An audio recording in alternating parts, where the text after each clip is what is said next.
नमस्कार मंडळी, आज आपण पिंपळकुटे या गावात आलो आहेत टोमॅटोच्या प्लॉट व्हिजिटला. तर आपण सुमित दादांकडे आलो. सुमित दादांनी अथर्व व्हरायटी लावलेली आहे. तर आज टोमॅटोचा प्लॉट किती 13 दिवसाचा प्लॉट आहे.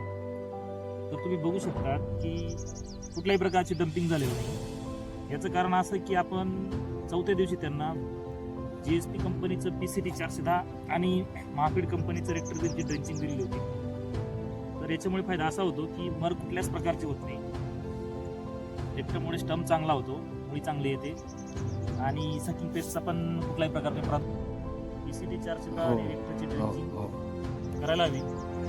त्याच्यामुळे तुम्ही फुटे बघू शकतात, स्टम बघू शकतात, काळोखी बघू शकतात.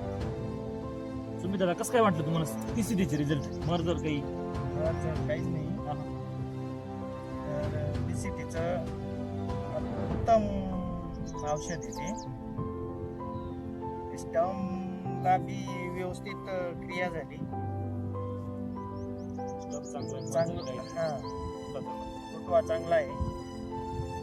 आणि सगळ्यात महत्त्वाचं म्हणजे उन्हाळ्यात बरीच मंडळी झिजाक पद्धतीने टोमॅटो लागवड करतात, पण तसं न करता जर सिंगल पद्धतीने जर आपण 1.5 फुटावर लागवड केली तर त्याचं उत्पन्न चांगलं असतं आणि फुटवा चांगला होतो आणि रोगराईचं पण प्रमाण कमी असतं.